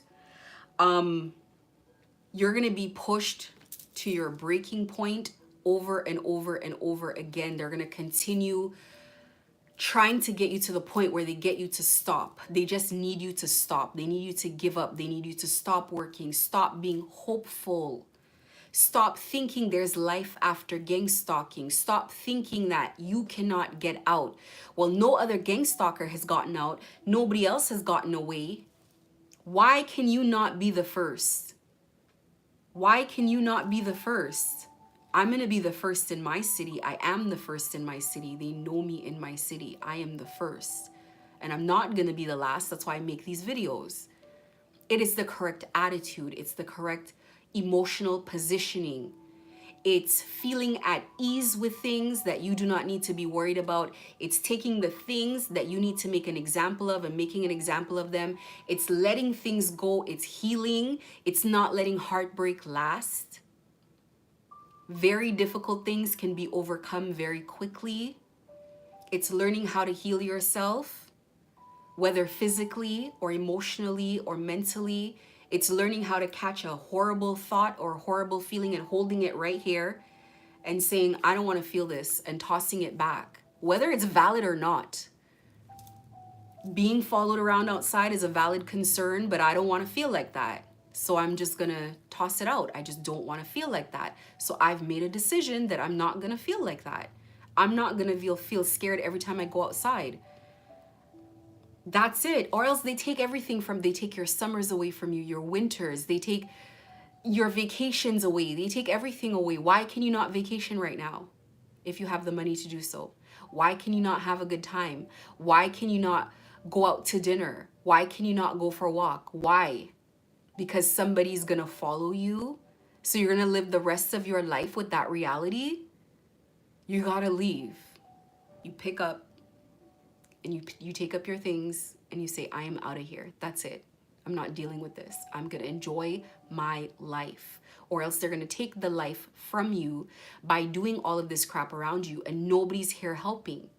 So you must change when your environment doesn't change. All of this is how soldiers are built. This is how people who are unbreakable are built. They're not unbreakable because different things are not happening. People are going to come with new tactics every day. You become unbreakable because you do not break under certain tactics. You don't break because of things that are happening to you. So you know that new things are going to continue happening, but you also know that you're not going to succumb to it. You know that new things are going to continue to keep pulling you back into a dark place, pulling you back into a place where you're like, oh my God, something else. But you got to get to the point where you're like, I know something else is going to happen and I don't care. So that is what makes you unbreakable. The fact that you're like, if I spend long enough on any problem, I'm going to excel at it. I'm going to be amazing at it. I'm going to be a professional at it. I'm going to get through it. This is where you want to go. Whatever your problem is that you want to get through, you don't necessarily need advice on it. You just need to focus on it from a place of finding solutions, a place of researching, a place of seeing how other people got over it, going to the library, going to the internet, going to case studies, going to the courts, wherever, and finding out information until you inch closer and closer and closer to the solution, and getting to a point where you get self-reliant. Somebody might jog you in the beginning, but do not be dependent on spiritual teachers for too long, because people like myself get spiritually attacked. And you don't know how long you're going to have a spiritual help. You got to get to the point where you're encouraged to be self-reliant. That's really what you're here for. Don't make teachers your gods. Don't make anybody your guru. You have spiritual help, and this is the help that you rely on. Your spiritual help and your God.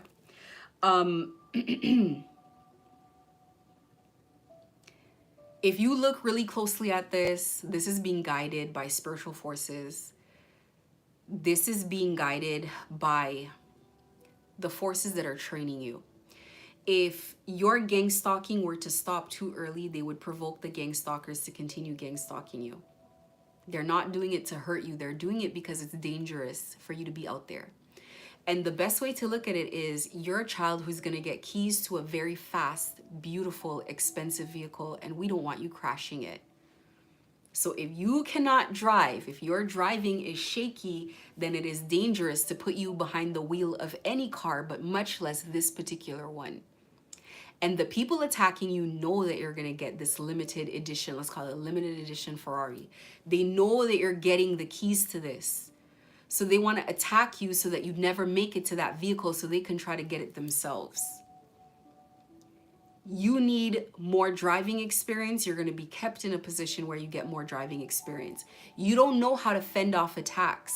You don't know how to deal with people sideswiping you. You don't know how to deal with people tailgating you. You don't know how to deal with people driving close in front of you and then slamming their brakes on. This is a very delicate vehicle. The gas pedal is very sensitive. It's going to go from 0 to 250 in like 0.1 seconds or whatever it is. You have to learn how to maneuver something like this. And the vehicle that you're getting access to is your spirit guides. You cannot get access to guides like this, get gifts like this, and you are succumbing to every little battle, every little thing. They're going to put you in places where you're going to need to know how to deal with opposition. The gang stalking is nothing compared to what other people are going through. It is your attitude towards the gang stalking that is making it scarier than it is. Celebrities are gang stalked every day, and they were not prepared like you're being prepared. Celebrities get to the point in their life they've worked their whole life for, they've sacrificed everything, and now they're being gang stalked. Paparazzi's following them everywhere. Everything is being hacked. They're getting spiritual attacks. They're up all night. Things are happening to them. Deals are not going through. They have rumors started on them, and now they can't even address it. People are searching their personal life.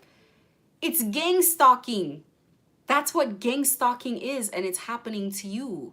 But at least you're being prepared in private and nobody knows you. It's not like look at what just happened to JLo.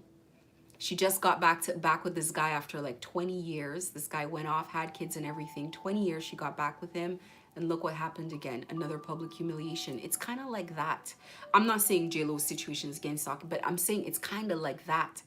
And you don't know what these people are dealing with financially. It looks like they have a lot of money, but who knows? They probably lose things all the time. They lose money, they lose deals, they lose, like, things are, you're sitting here worried about money, and there's somebody with a $20 million problem. How do they run out and get 20 million to save a property or to save something? People are not the only one. You are not alone. You got to feel that in your heart. You got to hold on to that and be strong and know that you are not the only one. You are not alone, but you just got to keep going, keep moving with it. You do not want to sacrifice this life. You don't want to not make it through. You don't know what's waiting for you on the other side, but you could. If you looked into your birth chart, you could. If you looked into what we call the Akashic records, you could. You could know what's coming to you. It's obviously something good if you're being attacked this hard.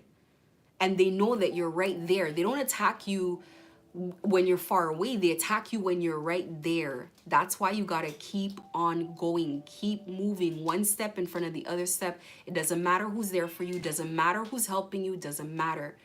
Wake up every day with the determination, I'm gonna do better. I'm gonna be stronger than I was yesterday. I'm gonna show these people that they're not breaking anything. Then I'm gonna show myself. Then I'm just gonna be that. You're gonna continue going through. And I tell everybody who's watching my channel, if you're here, it means that you're gonna make it for sure. For sure. I feel like people who watch my channel, you're here to make it. You guys are watching me go through craziness, and I'm on the tail end of it. Believe me, I've come from hell on earth. If you want to know my personal story, it's one of my playlists on my page. I've come from hell on earth. I've come this far because I've made it through. So if I can make it, I don't see why anybody else can make it. I don't feel like anybody else is that much more special than me.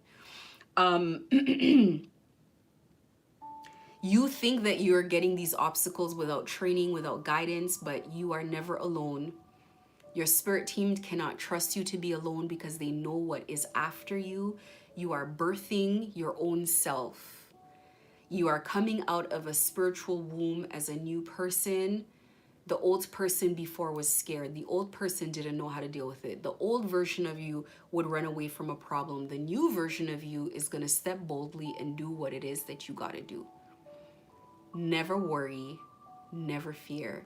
Take your time, one foot in front of the other. You're going to get through it. Eventually what grows is your confidence in your spiritual team and your spirit guides. And that means you're praying. That means you're getting messages. That means you're getting insight. You don't need spiritual gifts as much as people think that you do. They're wonderful to have, but at the base of everything, you have an intuition. You have a conscience that tells you when you're doing right and wrong, when you're going the wrong way. You have something that just tells you, and it doesn't give you a reason. It just tells you, I don't trust that person. I don't want to go outside today. I don't want to do that. That's the voice of God. That's all you need. You don't need to be psychic. You don't need to see through walls and all of that. That stuff is nice, but it's extra. What you really need is to listen to yourself. You're gonna be a stronger version of yourself, a smarter version of yourself. You're gonna be a version of yourself that can tell anybody, no matter how much human power they have, judge, jury, or executioner. You're gonna be able to speak up for yourself and say, no, I'm not doing that. I'm not going over there. That's not the way it's gonna go. You're gonna tell people how they engage with you, not the other way around. So you wanna meet that version of yourself. You've gotten this far with the other version. You wanna meet the other one. You want to step into your personal power. You want to meet the person that other people are like, I'm scared of how strong this person is. Like, this person was supposed to be done a long time ago. If you're having issues in your life that are supposed to break you and they haven't killed you, that would have really broken and killed other people spiritually, psychologically, even physically, if this is happening, it means that you're so strong. It means that people don't understand your strength. It means that they feel like you shouldn't even be here, you know? Give me 1 second. This phone is about dying. Give me 1 second.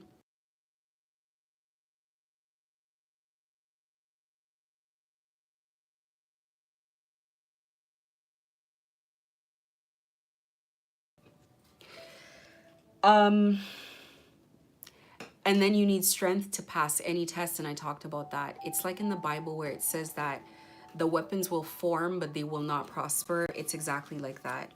The weapons are going to continue forming. There's always going to be a new obstacle. You are, no, iPhone charger. You are not going to be succumbing every time something happens. You're not going to be crying every time something happens. You're just going to have to get to the point where you look at it like, oh, okay, well, they're doing this again. Oh, okay, well, this is happening. It's almost like if you expect it and you know that it's just a part of what's going on, and you just get to the point where you're like, it doesn't matter one way or the other. It doesn't matter one way or the other what anybody wants for you. Sorry, give me 1 second. It doesn't matter one way or the other what anybody wants for your life. It really only matters what you are going to agree to go through, what you are going to agree to have some sort of effect on you. That's really all it boils down to. 1 second. Okay, here we go. Here we go. 1 minute. Okay, there we go. This is really important that I wrote down here. So, as you're going through this very difficult trial, in everything in life, you have to determine what is your bottom. If you don't determine what the bottom is for you, life is gonna keep bringing you lower and lower. So how do you determine what your bottom is? Like what your bottom lines are? The things that you're not going to allow yourself to go below this point, okay? So I'm gonna give you suggestions as to how you want things to work out for you. So first things first, sorry, I'm just like really having an issue with this phone here. 1 second. can I use? Let's use this. Okay. So, first things first, early on, there's some oaths and some vows and some promises that you need to make to yourself. When you make these promises to yourself, you have to make sure that you're prepared to commit to this stuff. This is going to help you through your journey. You're only getting through this because of spiritual help. You're only getting through this because of God, your ancestors, your spirit guides that are helping you, that you may or may not know right now, have been helping you. They have been helping you. They've been in your corner. They've been taking care of you. So let's talk about some of the oaths that you're going to make. First of all, you have to determine that you know who your gods are and you don't get confused about that. Every time somebody's bringing some new idea or concept to you, you're not deviating. Whoever has helped you, whatever energies have helped you through this process, that is who you're meant to do life with. That is who you're meant to be with. That is who you're meant to go through life with.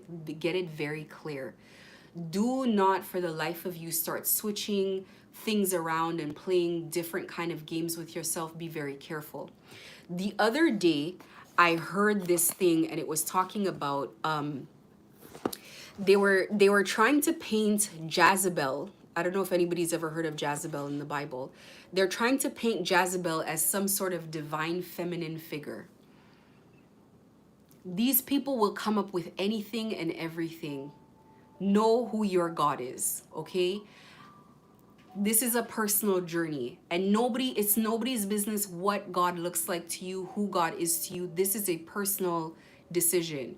So thus far you've come through, you've been praying for help, and help has come in small ways. This is who your God is. So you must determine, these are my ancestors, this is my help, and this is it. You do not light altars to anything else but the guides that have been with you. You call them by the name that they gave you.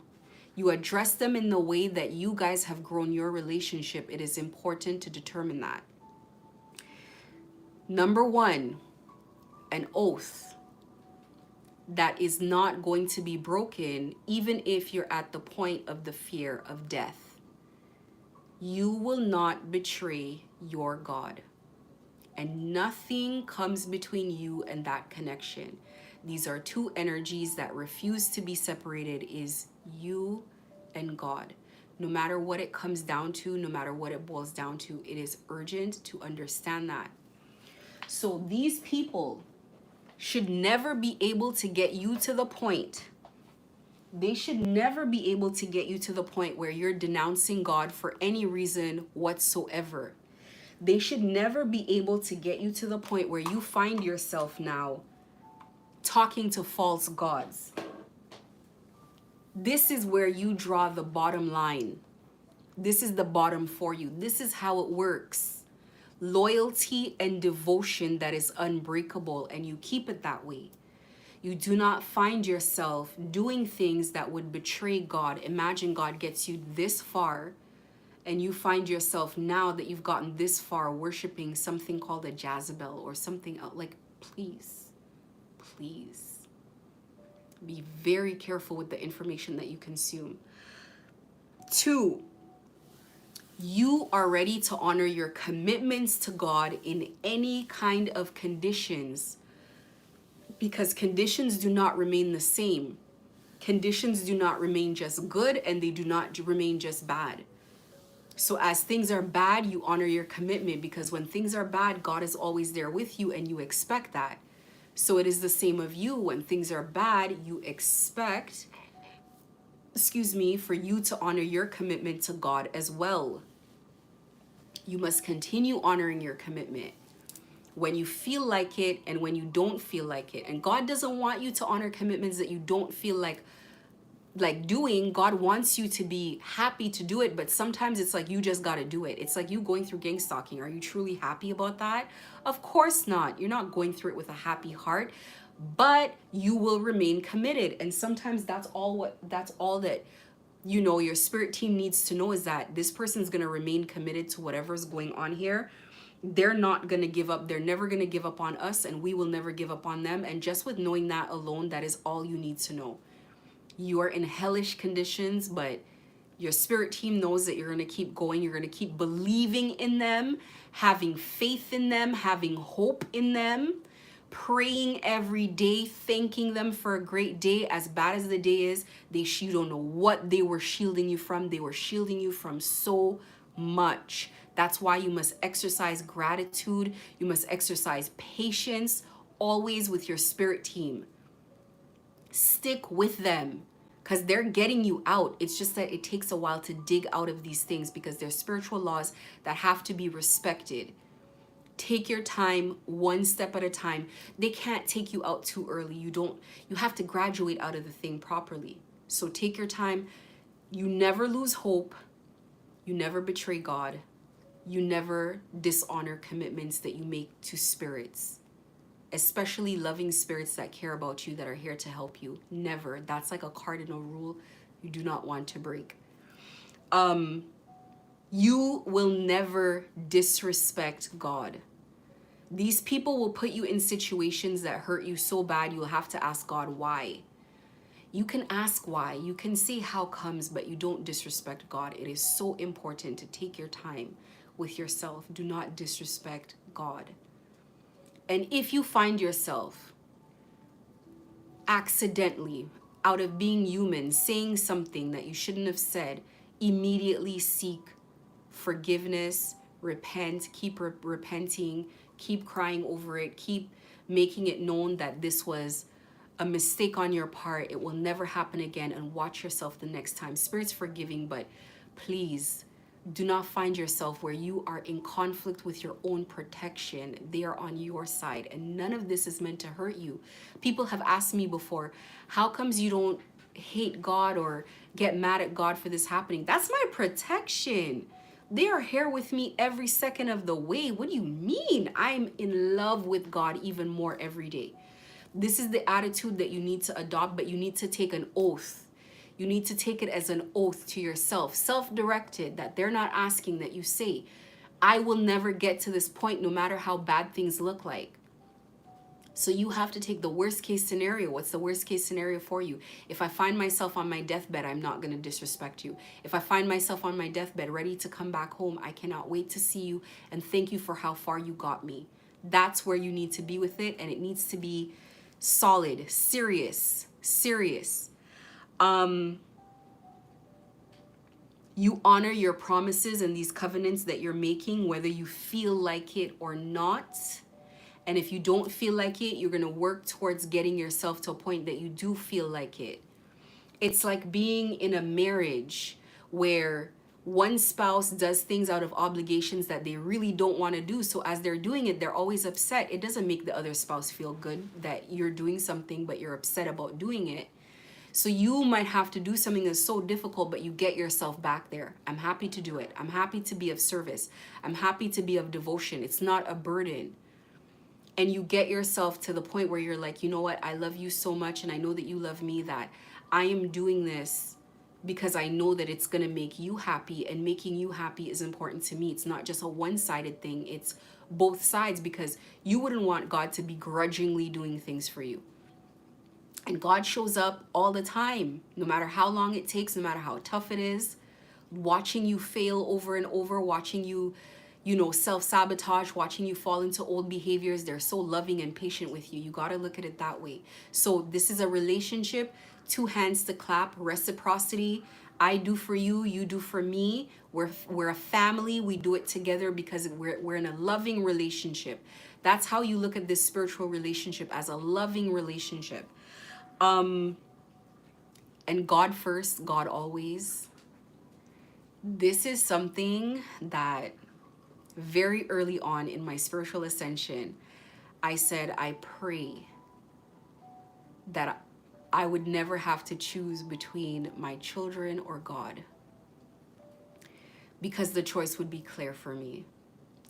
And I thank God I wouldn't have to. And then the part of the Bible that came to me, I think it was, I can't remember, maybe it was Moses. It was somebody that God asked them to sacrifice their firstborn son. And you know, well, okay, so I'm West Indian, but in some cultures, a son is very important, but a firstborn son is very sacred to a father because it's like that's the person's going to carry your legacy. So this is probably someone that you're going to be very hard on because you want this person to be the spitting image of you. And so in the story, I feel like I remember, I think, like, and I might not be accurate. I haven't read this for a while, but I feel like Moses was crying, or whoever it was. If it's not Moses, please correct me. But they were crying, like they really didn't want to do this. And they woke up and they dressed the boy and they put him on the altar. And just as they were about to sacrifice him, God stopped and said, "No, you don't have to do this. I just wanted to see how much you love me." It's like that. This relationship is like that. God first. God always. It's like that. And when you truly, truly, truly love someone, it's like if you're a parent and you know how you love your kids, you know that you'd sacrifice yourself for your kids. Hands down, no questions asked. No question needs to be asked. If there's a bullet that needs to be taken, you jump in front of it for your kid. That's unconditional love. Love that comes without any conditions. That's how God loves you. And so you give God that kind of love, then the service is beautiful. I'm not just enduring this pain because I have to. It is my pleasure. It is my pleasure that you chose me for this. It is my pleasure that I'm walking this path. It's my pleasure that you're teaching me this. It is my pleasure to be an example to people for you of what you need. That's why I skipped this point when I was at it, because I had to get us to this point to say, you can be at a point where it sounds so foreign to say it, but it's almost like you're being gang stalked and you're almost like, God is using me as an example to people, then it is my pleasure. It is my pleasure to do this. Early on in my gang stalking journey, I was confusing people because all of my prayers were so, it was of thanks and of gratitude. And the difference was, well, and I don't know, maybe it's, I don't know how it is for other people, but I was extremely grateful because I felt like God came personally to show me that she is here. Personally showing me things happening around me, showing me her working on my behalf, guiding me in a way I couldn't deny. Listen, I tried to deny all the time. I tried to be like, no, there's no possible way this is happening, and was with me every second of the way. How can I deny this? I felt so lucky. I had a period of months where I was getting used to the idea that I am this lucky. I was getting used to the idea, like, why me? Like, I don't feel worthy. So this relationship, I keep trying to be worthy of this relationship. I keep trying to prove myself. I keep trying to say, well, if you're going to give me this challenge, and you must believe in me more than I know, so let me rise to the occasion. This is what I mean. They are not fighting you for no reason. You're like me. You just maybe don't know it yet. You must open up to the entire experience. You must look at it as a magic carpet ride, is how it was described to me. This thing has no seats, no seat belts. You really have to believe that it's when it goes under, over, sideways, and under, that you're not gonna fall off. That when it goes really fast and it speeds off, that you're not gonna fall off. And the point of it is to go on a journey to new places, see places that you've never seen before, see places from a higher perspective, looking down, see different cities, so that when you get back home and someone's like, where did you get that flower? It doesn't grow in our country. It's because you picked it from somewhere else and you got to bring it back as a souvenir.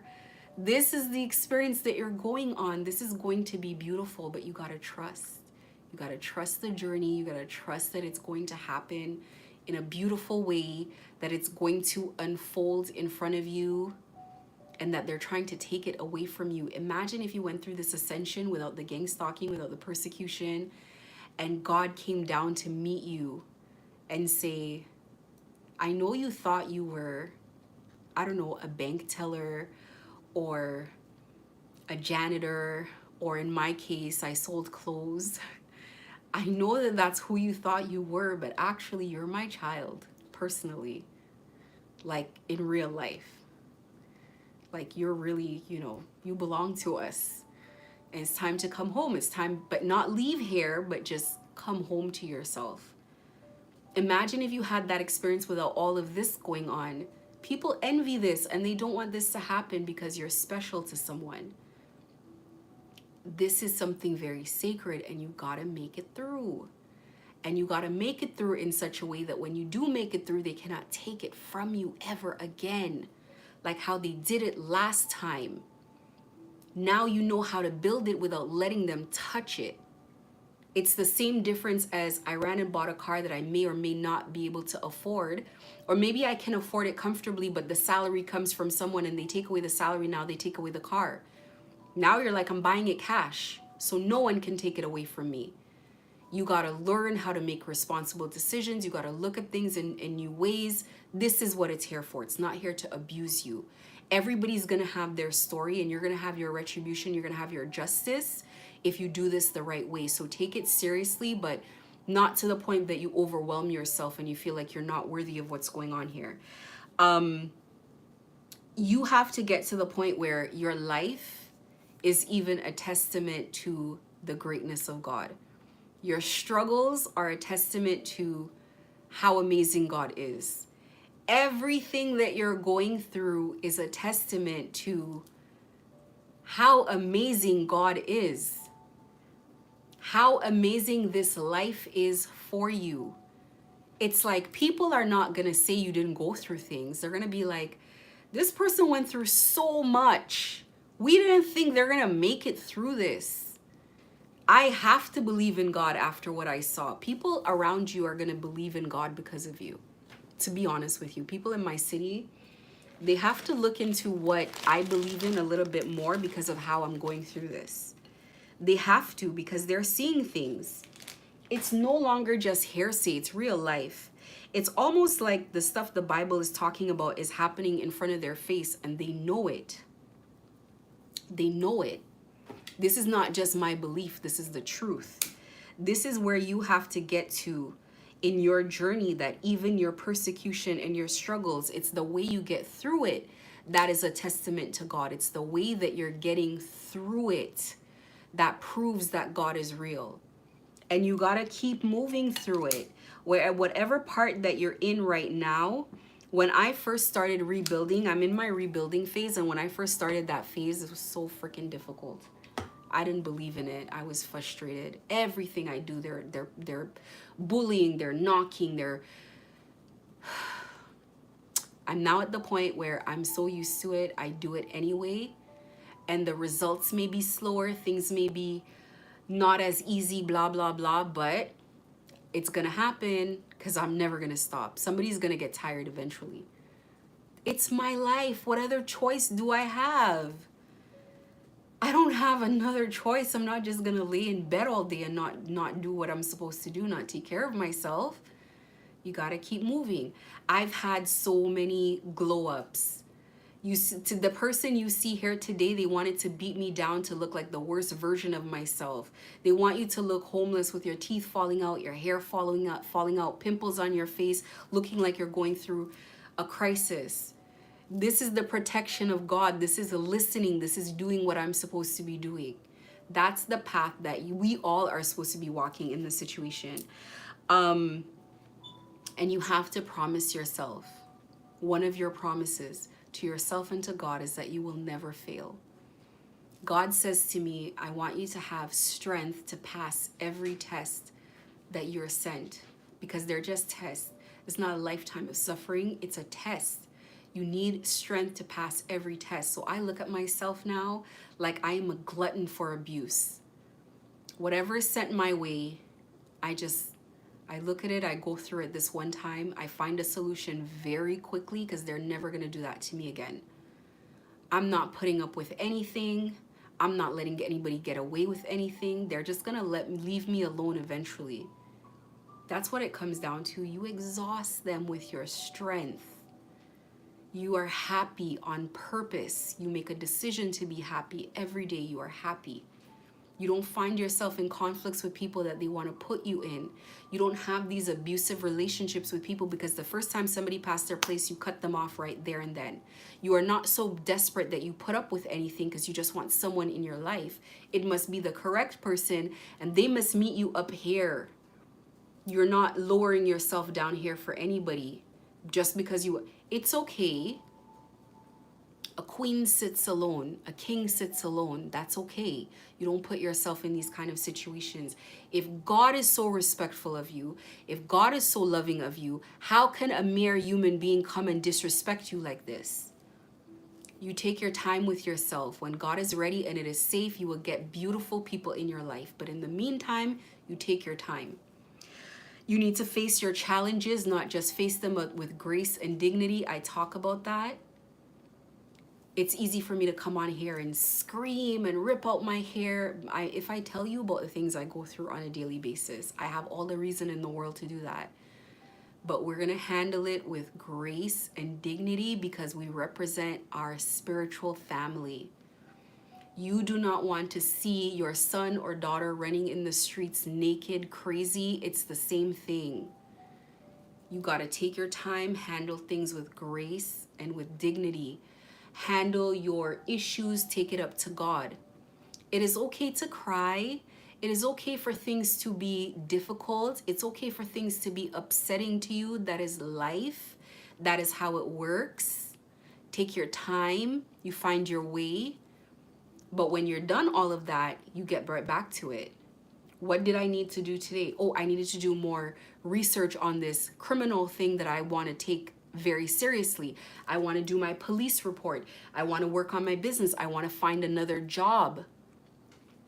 I want to do something else. Let me get back to doing that. Because the thing that you get the most spiritual attacks for is the thing that they don't want you to do. And that's what you got to do more. Because that means you're, not only did you survive the attack, but now you're getting better. Now you're learning how to get over the attacks. This is going to stop their flow of money as gang stalkers. It is important to do the things that they do not want you to do. Make sure you have dignity. Don't take money from gang stalkers or these secret organizations or these things that want to take control of you. You do everything yourself. You take your time. You're on God's time. God's time may take longer. God's time may take going down a path that you do not want to go down. There's this lady that I look at online, and I know for sure God is watching her every step of the way, whether she knows it or not, whether she believes it or not. This lady painted a picture, and she painted her own art for herself. And in that art, there's this clear thing of a mother kissing the forehead of a child, of a woman. You can see it. And I know that's God kissing her head, and I don't know if she gets it or not. She had to go homeless. She lost her home. They trashed her home. She ended up homeless. She tells this story about how she got this trailer. These people never wanted to sell it. They never sold it to anybody else until she came, and then they sold it to her and they gave her an amazing price. It's like God had her on standby. God had her on standby, that trailer, that it belonged to her. And she was the one that got the trailer at the price. How was she making money on YouTube? God made her have a YouTube to tell her story, and that was her story of how she got through.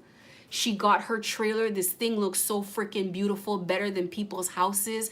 It looks like a luxury built trailer, decorated. And I'm looking at it, and everybody who looks at it, her spirit is attractive. It's like honey. She talks and you're like, subscribe, subscribe, subscribe, subscribe, because she asked for a donation, and I'm not in the US, but I'm like, if I was in the US, guaranteed, take my money. There's something about her that is beautiful. This is the spirit of God on your life. This is the hand of God. People will say, how did she go through all of this and she maintained this beauty in her character? Because she healed. And it's okay to cry, because she comes on and she cries and she has her thing and they still bother her. And in my head, I'm like, stop focusing on these people. Go design something. You're a designer. This lady has a gift and she's going to be a designer one day. And she got on, I think it was one of these channels, maybe HGTV or one of these channels, and her channel blew up, and she is a designer. We see her talent, we see her gift, but guess what? Because she's living out of a van, she sees herself as somebody who lives out of a van. She doesn't see herself as a designer. She doesn't see herself as rich. She doesn't see herself as a decorator. She just sees herself as what she is. She doesn't see herself as a multimillionaire or whatever she's gonna be. She needs to be designing for stars. She needs to be designing for rich people. This is how it works. This is the beauty of this journey. This is a journey of taking things one step at a time and walking into your destiny one step at your time. But it's also the story of people persecuting you and trying to take things from you before you get there. And so sometimes your path may involve a place that you do not want to go, or you never wanted to go, that hurts you to go. But trust the journey and go through it gracefully, so that people can still see your light. Don't lose your light. Don't succumb to hatred and depression and low vibing emotions and all of that. Please continue moving forward, continue going. And make sure that in everything that you do, you aim to be the best version of yourself, not superior to other people, but the best version of yourself, the best that you can be. You want to do not just a job, but a job well done. And God is going to be with you always. Spirit is with you always, as long as you create an environment that is an environment that spirit can be in, because spirit cannot just be in any kind of environment. Loving, warm, devoted through any obstacle. I'm going to read my spirit messages card. These are messages from spirit. The first one out the deck wants me to read it. It says, "It is time to stop letting worry rule you.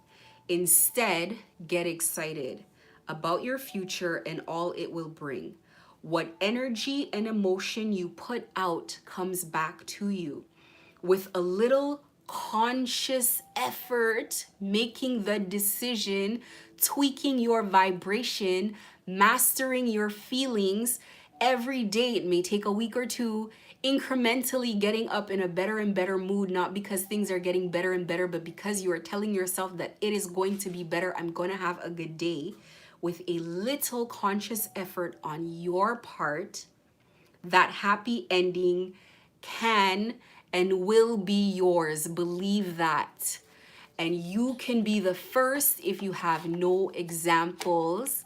Even if the odds are against you, the odds have been against many people in history, and that is how special you are.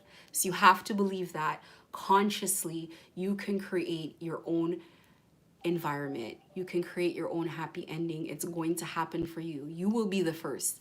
So I pulled the card of the day myself because this is a crystal that I like and I want to talk about, and I want everybody to go out and get this crystal. It is called Lapis Lazuli. It is, in my opinion, a crystal of psychic connection. So this is the crystal of spiritual guidance. This crystal represents heaven on earth. The vibration obviously is extremely high. This crystal harmonizes all levels of being. Lapis Lazuli helps you to access your purpose in life and brings deep self-knowledge. It is a stone of deep spiritual insight. It strengthens intuition and stimulates psychic abilities and clairvoyance, and facilitates spiritual journeying to contact spirit guardians and mentors. That was a mouthful. It is a stone of deep spiritual insight. It will strengthen your intuition, the voice of God within you. It will stimulate any psychic abilities that you have, meaning it will bring them up if you haven't naturally brought it up yourself. And even clairvoyance. And it will facilitate spiritual journeying through prayer, through meditation, to contact your spiritual guardians and mentors who will teach you, who will guide you. This protective stone blocks psychic attacks. Placing it on psychic and past life chakras reverses curses and clears dis-ease or discomfort caused by not speaking out in the past. What is happening to you in this lifetime has happened before, but we must stop it now. You didn't speak out before, you can speak out now. You didn't act before, you can act now. You dealt with your circumstances before, you're gonna change them now.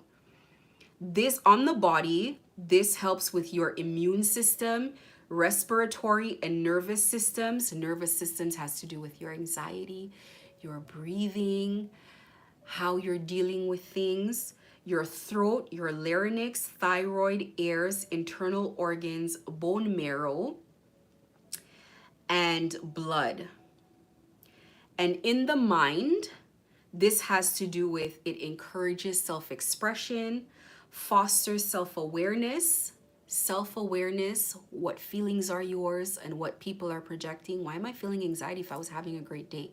Why am I feeling upset if things were just beautiful, if I've had such great progress? So self-awareness and objectivity, not looking at things just from one perspective, your perspective, but other people's, and just looking at it from a higher perspective, and it brings clarity.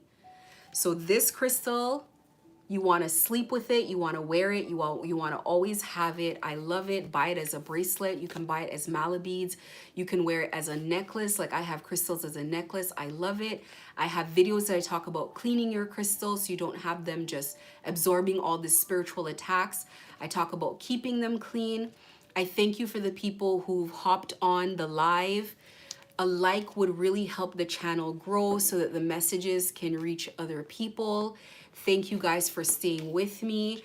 Somebody asked about medical abuse. I'm going to do a little bit of research and I'm gonna come back with some information about that. And I'm going to, as you guys ask questions, I'm gonna see if I can figure out some more stuff in regards to the particular issue that you're going through and put out some messages for that. In the meantime, what I do have is if subscribe to the channel, obviously, go check out the playlist. I really break down gang stalking in another way. You can look at it from what is gang stalking, what do they want, what can I do, how can I minimize the gang stalking, how can I minimize people following me, how can I minimize the spiritual pain, the medical attacks, the things like that. So I'm gonna write down notes and I'm gonna put things down and I'm gonna see what I can put together for people that have very specific questions. And so they're gonna come out in videos. So just check for that. And I thank you guys for, watching today. I want you to have an amazing day. And just remember that God loves you. Your spirit guides are always with you. They hear every thought and every prayer. And they will bring you surprises that you didn't even ask for. And I'm going to talk about that in another video. Have a blessed day today, guys.